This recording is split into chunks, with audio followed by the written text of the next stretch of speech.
pause the recording when I get there, if I get there. But I'm thankful to be here and to share with you for a little while this morning. Life to the full. I'll begin by reading in the Gospel of John, in John the 10th chapter. I'll read verses 7 through 10. And if you like to take a nap, if you're one of those that likes a good Sunday morning doze, I'll tell you the gist of the message. That way, if you doze off, when you wake back up, you know what it was about. Now, this is about life. I say that because I had an aunt, my aunt in, she might be listening this morning. But anyway, years ago, she told me, she said, baby, when you preach, it's such a peaceful spirit comes over me. So it's not that you're boring or anything, but that's why when you look out and see me sleep, it's just a peaceful spirit. So if that peaceful spirit comes over you, at least I want you to know that we're talking about abundant life and life to the full. The gospel message, or the whole point of being a believer, knowing who Jesus is simple. The fundamentals are simple, but it can get complicated. And the very thing that we need, the very thing that God ordained for us, we can miss it. So very simply put, Jesus has come to give you and I life to the full. Now you can take your doze. Now let's read. If you have a Bible, please follow along with me. St. John, the 10th chapter. St. John 10, beginning at verse 7.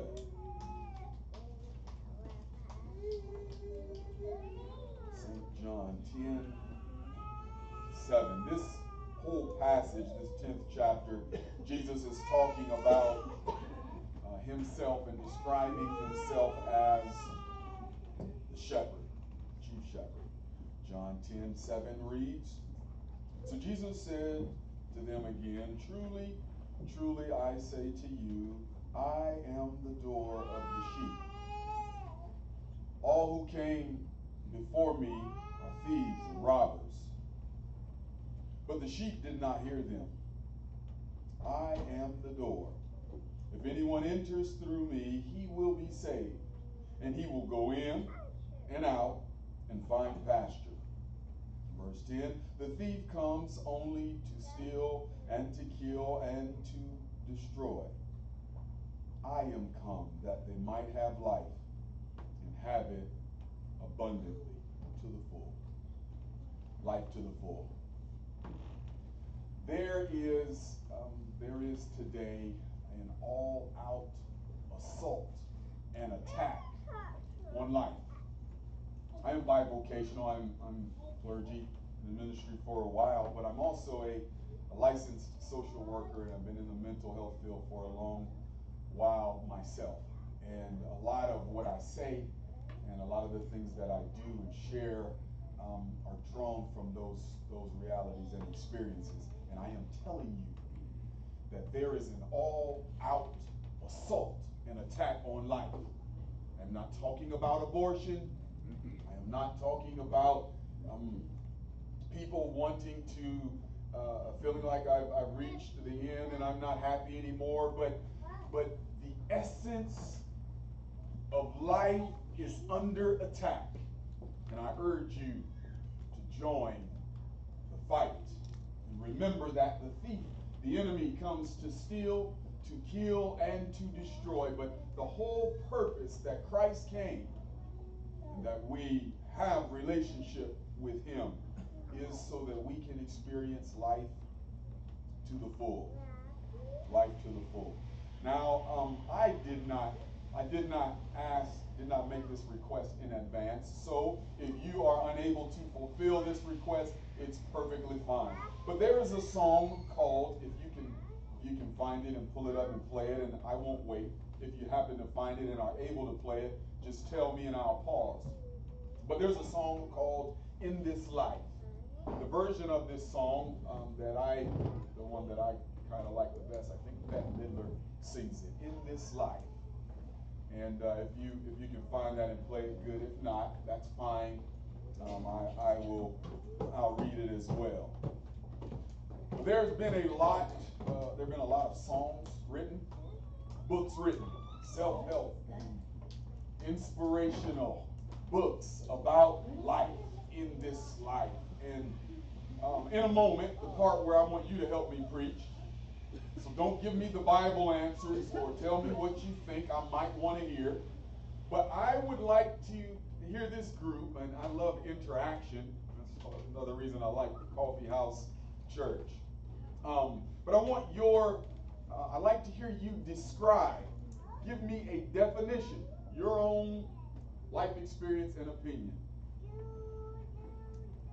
How would you describe life to someone, or living, being alive? How would you describe that without using the word life or alive? Just describe what it means in a little bit. From your perspective, oh, good, this is going to be good. It doesn't work well when we get to that part if you don't tell me what you think. But let me make sure you're ready and qualified. Anybody in here, by show of hands, are you alive? Okay, I have to make sure you're qualified, because if you're dead, you won't be able to respond. So by virtue of the fact that you are alive, then this is going to be good as you describe. Imagine you were talking to someone who did not know what life was, and so they wanted you to say, they were saying, well, what does it mean to be alive and to be living? I want to hear the different ways you would describe that. Keep it, to the point. But I want to hear how you would describe that in just a moment. One of my favorite quotes, Henry David Thoreau, listen to this. He said, "The mass of men, most men, lead lives of quiet desperation and go to the grave with their song still unsung." I'm going to say it again. This man thought, and I love this quote, he thought that most people who live, their life experience is quiet desperation. Now, I will get some input here. What is, to you, when you hear quiet desperation, what does that mean? What might he mean? Anybody? Say that? They need help. Okay, let me try the poem with his quote with that. The mass of men need help. All right, good. Somebody else. Quiet desperation. What might he mean? Longing. The mass of men have a longing. Quiet longing. Somebody else. Unfulfilled. Unfulfilled. Is it okay if I get down? Do I have to stay up here? Okay. This is a coffee house church. I should be able to, if I want to, sit down for a little while next to you while I talk. Good. I like this place. All right. All right. Somebody else. The mass of men lead lives of quiet desperation. What might that mean? Hold in their thoughts. Confusion. Hold in their thoughts. I love this. Where are we going? Anybody else? Quiet. Because he's saying most people in this life, their experience is quiet desperation. Unfulfilled longing. Quiet longing, yes. Powerless anger. I love it. See, this is what I like about dialogue. Powerless anger. What a way to live. Or is that living? Or is it just existing? So he said, the mass or most men lead lives of quiet desperation. I can say, it's my experience, and I see some of that. Now, will you be able, just so I can clear it in my mind, would you be able to find and play that? No, all right, good. Since I can't find and play it, I'm going to have Gary come up and sing it. Quiet desperation. Song unsung. So that song will be unsung. That'll be unsung. It is if I would have thought about wanting to hear it played, I would have prepared better. So I'll read it. But this is a beautiful song and to me, and so your homework will be sometime today, if you don't mind. Find that song, Bette Midler's song, in this life. I'm going to read some of the verse for that. Look at what the writer says. Listen to the words and see if they make sense to you. For all I've been blessed with in this life, there was an emptiness in me. I was imprisoned by the power of gold. With one kind touch, you set me free. Let the world stop turning and the sun stop burning. Let them tell you love's not worth going through. If it all falls apart, I will know deep in my heart that the only dream that mattered had come true. Finish that last part, somebody. I wish we could play the song now. I have it. Are you going to sing it? No. Oh. But I have it on my phone. You have it on your I don't know how phone. loud it would be. Oh. We don't have to play it, but I have a part of me that is sentimental. And so when you hear songs with messages like that, they impact me. I guess being a preacher's son also, I've gone to more than my share, I think, of funerals. And I've had the occasion to reflect when life is over and hear and see the responses.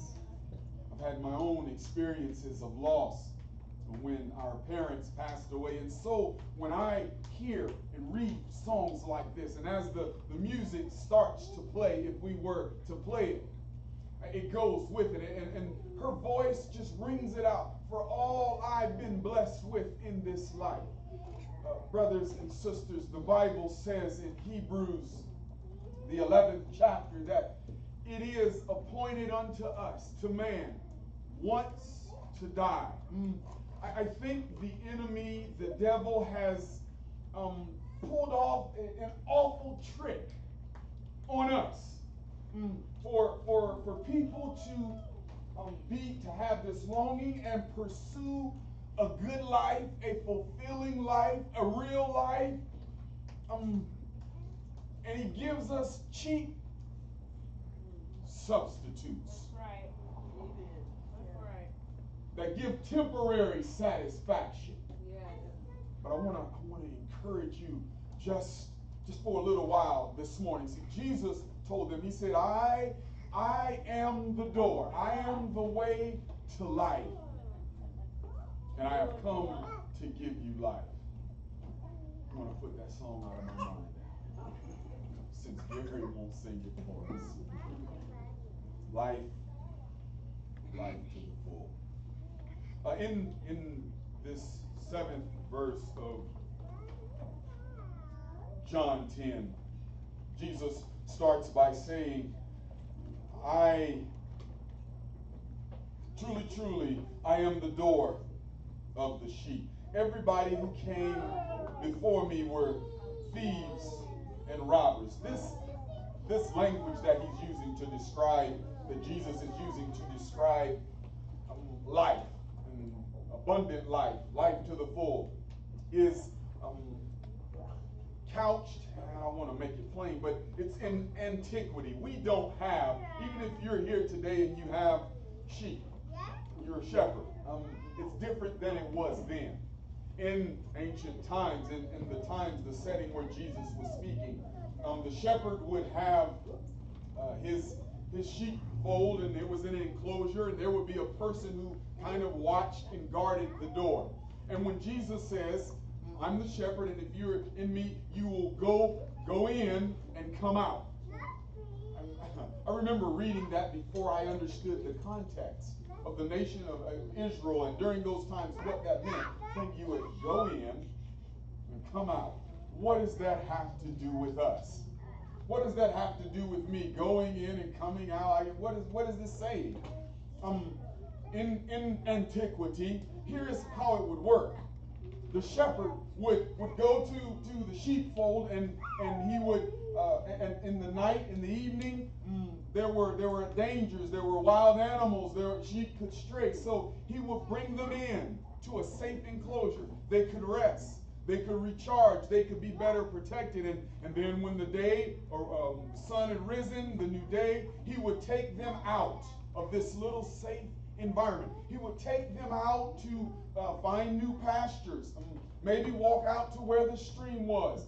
Then as evening would begin to wear on and those dangers were there, maybe if the sheep had stayed out where they were vulnerable to danger, to predators, and so the shepherd would bring them in. I can say that life has some of that rhythm. I mean, if we were to read in the book of Deuteronomy at the end of Moses' life, he uses this phrase. When Moses was getting ready to die, he told the people of Israel, he said, I am old and full of years. He said, I am no longer able to come in and go out. See, your life, my life has that rhythm. If you think about in the course of a day, there is a time for most of us that don't work third shift. There's a time in the evening when you come home, and there's a time when your body starts, even in spite of your best efforts, your body begins to shut down. My children, if they were here today, and I'm sorry they could not be here, but we'll be back. When we go to family movies, my girls will tell you that we don't even like for Dad to go if it's late, especially because I would be asleep probably before they get into the movie good. I don't know. It was not always like that. I can drink a nice cup of coffee, sit down at the movie. It can be an action movie. I don't know what. Maybe it's because I'm trying so hard to stay awake, but it just, the peaceful spirit comes over me. But life has a rhythm. There is a time when your body starts to shut down. That represents coming in, and you recharge. What happens when you sleep? What science tells us. Your body regenerates itself. It refreshes tired muscles and weary mind. Those things recharge. That's coming in. Then when the sun rises, or the alarm goes off, or your children come to your door, it starts all over. You're ready to go out and accomplish your purposes for that day. It's a rhythm, going in and coming out. And that is a rhythm, I believe Jesus is showing, that is associated with life. There is another place where Jesus says, let us work while it's day, because the nighttime comes when no man can work. What is life? The thief comes to kill, to steal, and to destroy. But I am come that they, that we might have life, and that we might have it to the full. Now here's another part where I want you to help me. Describe for me, I think this will be fun. Describe for me what it means to be alive, or describe life, what it is, without using the word life. All right.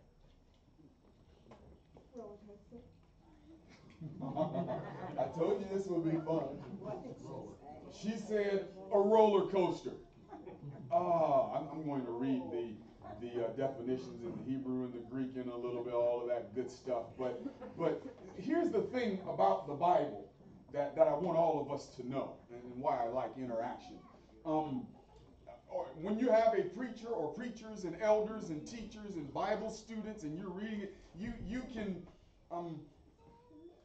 it's easy to know what the book says or what that preacher said, but every single one of us, when you walk out of here, you live based on what you believe.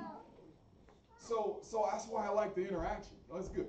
Life is a roller coaster. Good. So if somebody did not know what life was, but they got on a roller coaster and went through that, they would know what life's wonderful. Somebody else. Joy. Joy. Okay, good. Somebody else. You cannot answer this if you're dead. But anybody else, all right, good. Sitting with a flock of sheep and a bag of corn. Oh. I knew this would be good. Sitting with a flock of sheep and a bag of corn. If someone could do that, they would know what life is like. What life is. Come to my apartment, I'll cook. Okay, good. Good, thank you. Somebody else. Life. Stoplight, being aware of my connection to everything and everyone. Being aware of my connection to everything and everyone. Wow, I love what's being said. Some of these things, the answers are ethereal, or when you say use abstract words like joy and connected to everything. Good, it's true. I'm not being critical. It's right. But if I get to be devil's advocate because I'm up here. If I'm thinking about it and you tell me, and I don't know what life is, and you say, oh, it's joy. Okay, what's joy? It's fulfillment. Oh, okay, what's fulfillment? So you're not saying anything wrong, but help me understand what life connected to everything and everyone. Yeah, but this is good. I want because Jesus came to give us life. So we're just processing a little bit what we understand life to be. Somebody else, life. God. Dirt bike. Fast, slow, sometimes you crash. Ooh. Did you? He said, I like this one. Life is I'll say like. Life is like a dirt bike. Sometimes it's fast, sometimes it's slow, and sometimes you crash. That's good. That's good. There was another hand. Stoplight. What'd you say? Stoplight. Stoplight. Break that down a little more for me. I like it. I think Stop, go, and caution. life is like a stoplight. You stop, go, and caution. That's good. That's good. Did I hear someone over here? Okay. God. I love it. You want to explain that a little bit more? I think you're right on. You want to explain that a little bit more, or you're going to leave it right there? All right, we'll leave God. Life is God. You're right. Someone else. Life. Being aware of your brokenness. Being aware of your brokenness. Let me ask, is life, don't think religiously. We're in a coffee shop, for goodness sake. So, is life good or bad?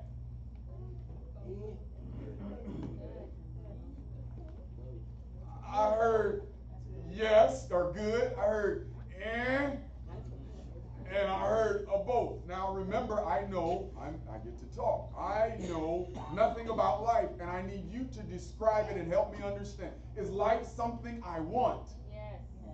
Yes. So then it's good. It's a gift. Yes. Okay, it's a gift. Yes. It's something I want. Yes. So what? I want to sit with sheep with a bag of corn. I want to ride a dirt bike. Should I own the stoplight, or should I just watch it for a while? I'm just trying to get this whole life thing down, because if it's really worth living, I use that. See, it's hard to describe. Somebody else, life, describe it.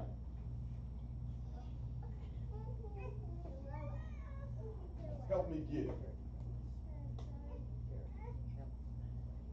Gary, looks like you're aching to help me know what life is. Relationships. Relationships. Okay, good ones. Relationships.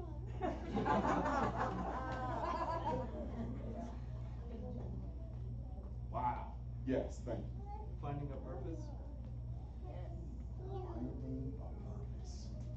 Remember, the mass of men, according to Henry Thoreau, the mass of men lead lives of quiet desperation and go to their grave with their songs still unsung, not having lived or found the purpose.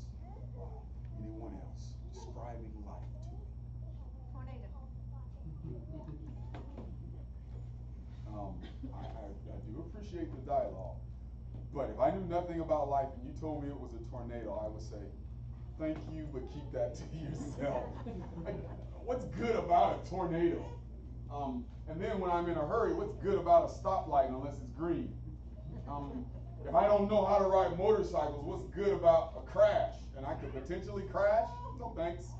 I love relationships, but it's when they're respectful and people are caring, and that's good. But if I have to get betrayed, lied about, misrepresented, how many want that kind of a relationship? We're interacting. I'm just curious. Is there anybody in here that wants, maybe not a whole lot of them, but yes, Dave, yes, preacher, I want at least one or two relationships where people will misrepresent me, slander my character, say untrue things about me, betray me when I thought I could trust them. I need at least one or two of those so I can have a good life. It would make you appreciate good relationships more. Okay. Did everybody hear? She said it will make you appreciate good relationships. So, are you signing up for some bad ones then? I have my fair share of bad ones. Okay, I think we all kind of had our fair share. That's why not many hands went up. But do you want, Well, if it were fully up to you, if God came down now and said, what's your name? Joanne. Joan. God came down and said, I will grant you your choice regarding relationships.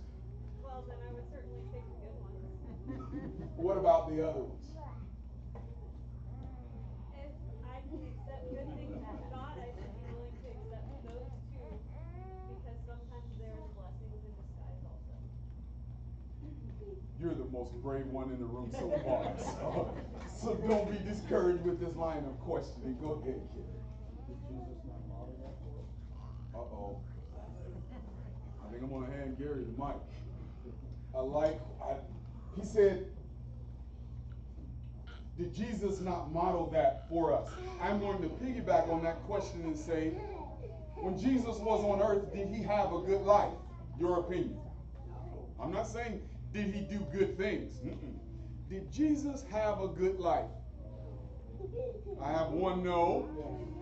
I love it. I have a yes. All right, show of hands. How many say yes, Jesus had a good life when he was on earth? You see what they're saying about you?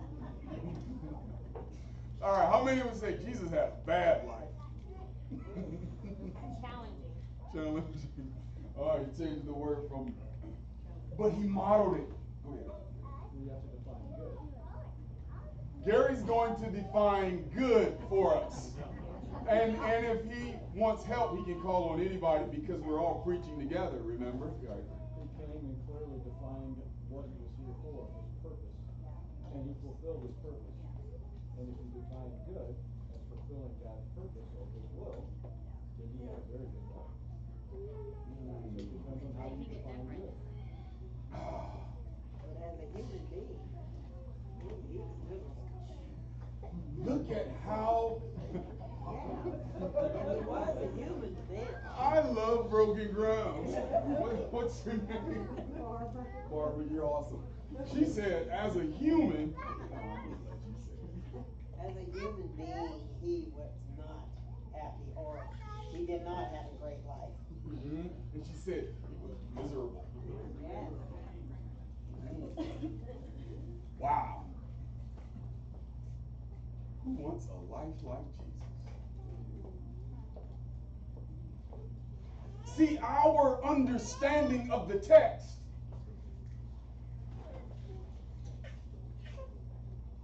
in the 10th verse, he says, the thief comes to steal, to take away from you and I. To kill, that means the relationships that you have that are ordained, that are meaningful. The enemy wants to take those, to steal, to kill, and to destroy. Gary is right on in that Christ modeled a good life. Now, if you think about it, I'm going to do my best to pull together your definitions of life in the text or using Christ's life. So if you think about a stoplight, I like that. I hadn't heard some of these responses about life before. This is good. Let me start over here.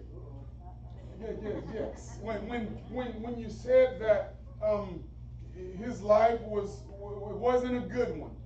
Well, Jesus himself said, foxes have holes, talking about where to live. Birds of the air have nests. But talking about himself, the Son of Man does not have anywhere to lay his head. When I think about life, now as a boy, see, I'm not going to ask you to share and not say anything myself. So I'll put myself out there a little. As a youngster, I thought and believed, and I feel kind of like that today, one of the highest, most fulfilling aspects of life was being married. I would have loved a few amens there. Being married is all bad. But I used to imagine, like, when I am able to meet my queen, and I wanted to hold her hand and kiss. Imagine, as a little fella, I used to imagine. Sometime my dad would be up preaching, and if it was boring to me, I would start thinking about my queen. And I remember also, as that desire started to grow, I remember thinking, Jesus, don't come back before I get married. I'm just being honest, he knows. I want to know what that's like. See, I like Beth's song, In This Life. She said, for all I've been to go through life and have never been loved. And so, yes, I had loving parents. I had loving siblings and family members and friends. I did. A loving church family. I experienced that. But I wanted to know the love of relationship. And when I think, and I thought about this, because Gary said Jesus modeled life. Who was his wife? Yeah, I mean, when he was walking. He didn't get to know what it was like to kiss under the mistletoe in December. He didn't get to. I have. Just because they said you need to do it, I'm like, okay, here's the mistletoe. Let me see what this. Oh. But he didn't get to do something. I'm backing you up. It was miserable. When I go home at night, I have a king-size bed. My mattress has that that little fluffy extra piece thing on the top. This is my last secret. If my wife were here, she would tell you this. I sleep with about 6 pillows. Got to get them, about 3 of them under my head. I have one on top of my head, one I hug, and one between my legs. And I got to get them right. And when they're right, Jesus had a rock. Oh, I sleep good, by the way. I can drink me a cup of coffee in the evening and climb in bed, get my pillows right. It's a good life. Now, you all are laughing, but I'm telling you, try it. Yeah, try it. Now, you only get one opportunity to try it. After you're dead, you can never learn what it's like to sleep with 6 pillows. Get started now. Might take a while to figure your rhythm out, but that's good. But he didn't get to experience that. The stoplight. There were times when things were green. I think to me, when it was green, when he was sitting there with the 5,000 and they needed something to eat, what must it have been like for him that day? He knew everybody was hungry and longing and needing something, and he knew that I am getting ready to bless. Oh, it was green. The Father wants to help them. I want to. Then there was some caution time. There were times that I would call caution for him. There were these people that were out to kill him. And he had word of that, and he told his disciples, now I have to go. I have to go through Jerusalem. That's caution time. Then there was the red light, when this cycle, the beauty, the passion, the joy. He knew that I'm going to my death. And I would think a good death for me, a good death would be to have someone present who loves me, who understands me. I have been privileged to sit by the bedside of a man of God that was passing away. And I can tell you when forgive my passion, I'm trying to keep it down. I can tell you that as life begins to wane, the things that used to seem so important, a lot of those things don't have the same importance. Right. And so as the focus begins to shift, things change, and those who they want around are people to be supportive and understand. And when that day comes for me, imagine if you were dying and you knew that you were, and maybe you just had an hour left to live. And I showed up to be there with you. Not me, I don't know you all that well. But somebody showed up to be there with you that knew you really well. And they started talking about all of your mistakes. You really should have spent a little bit more time with your parents. And you didn't spend enough time with your children. You really weren't the best employee. And if they started reminding and talking to you about all of the areas that you were short, what a wonderful way to die.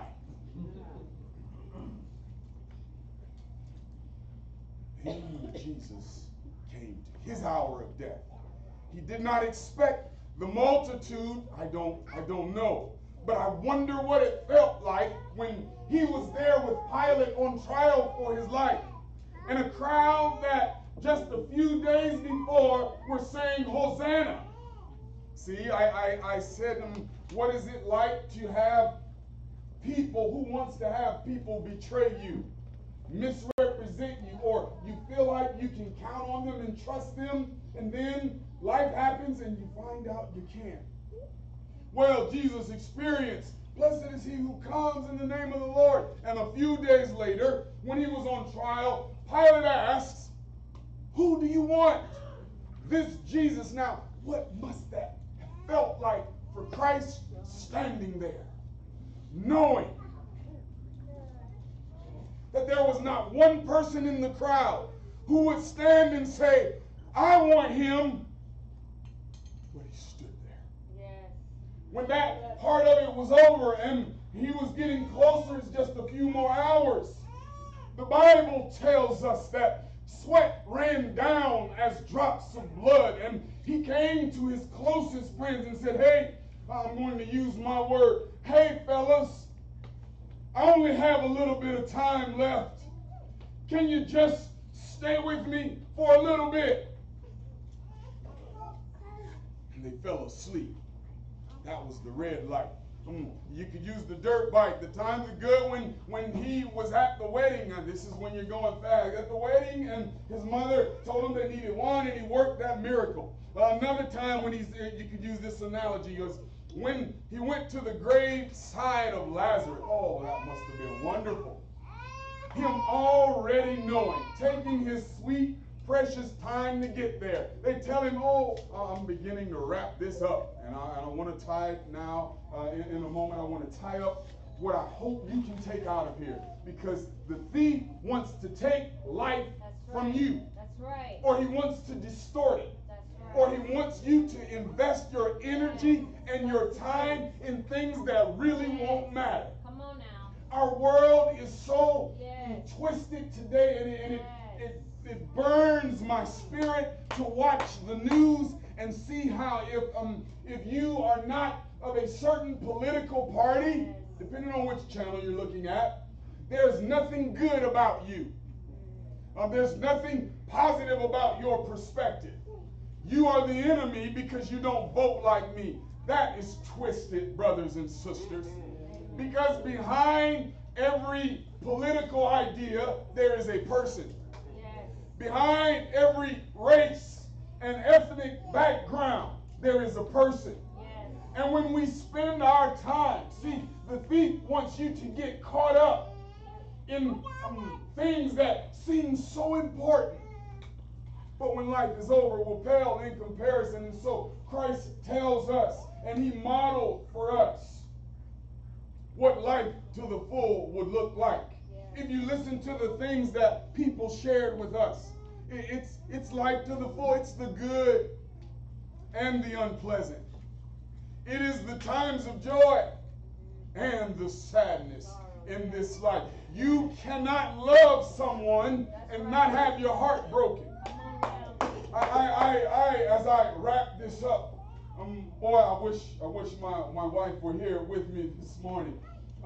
After I had really, now I loved her during the romantic part of it, but when we were moving past that and getting into the reality, I'm glad y'all can laugh. I think you know what I mean when I say reality. As we were getting more into the realities of being married, and I realized that I was learning to love her and know her at a deeper level. I remember the thought hit me. See, I watched my father at 51 years old breathe his last breath, and at that time, our youngest brother was just 2 years old. And so it hit me. I would never want my wife or my children to have to feel what I felt that day. You see, to love someone, to truly love, what means you open yourself. Well, Jesus modeled it. You open yourself for some sorrow. But that's not the end of the story. Jesus is all about abundant life and life to the full. You see, when we live it the right way, every sorrow, every disappointment, every failure, every dark night, every betrayal, God is working for our good. He will turn it around when we submit it to him. There is no abundant life outside of Christ. You can have pleasure. Oh, yes, you can. You can have enjoyment. You can get your name on the billboard or maybe on the news that he accomplished, he built. You have a really good life, and maybe in a town like Millersburg, if you do really, really well, they might name a street after you. Alley. The alley would be Herschel. Oh, wait. Delete that part. Oh, my. Charity laughed, so we're good. Broken grounds, yeah. The thief comes to steal, to kill, and to destroy. Christ is come, and you might have life to the full. So as I close, this is where I want you to move. What I'd like for you to take away.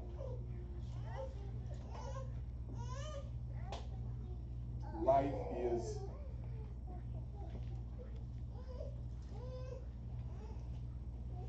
an adventure, unpredictable, as the twists, turns, and ups and downs. So we can only experience life in Christ. That's not rules, religion. The rules all lead, the commandments all point to life. Every commandment that God gave was ordained to help us experience life. So I want to say that. But what God has ordained for you, what God has purposed for you, is mixed in with the good, the bad, the failures, the highs, the lows. It's all mixed in together. And he wants to use you and those experiences to touch someone else. So, the enemy is leading an all-out war against life. I've never seen or imagined the amount of desperation in the lives of people who seem like things are going very well. Don't blame them, I don't fault them, but they haven't found purpose. So you go from pleasure to pleasure and drugs and think I can get it in money and think I can get it. All of those things, the real benefit is when you use it in service for the Lord and others. So fight for life. Be authentic. Be genuine. Encourage others to. If you have to stand alone like Christ did, stand alone for life. Because the thief wants to distort it and take it away. Thank you for the courtesy of your attention. Pray for me, because I want to be a conduit of that life. I want to experience it in deeper ways. Broken grounds bring life to this area. Not just another group of people that comes together sometimes on Sunday. Bring life to your jobs, extended family members, neighborhoods, that person that's different than you, that thinks different, that gets on your nerve. Ask God to help you bring life. He'll do it. Thank you for the courtesy.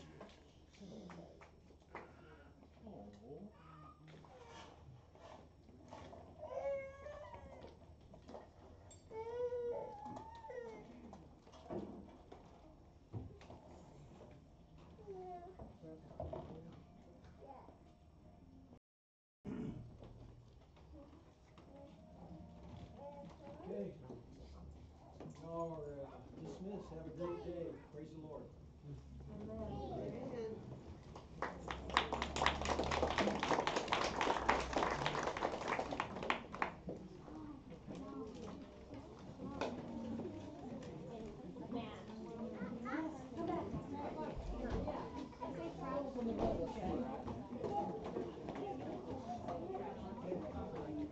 I don't know if any of you all are going to stay for the Millersburg parade, but we're going to keep the parking lot blocked off so that you all can have access for that.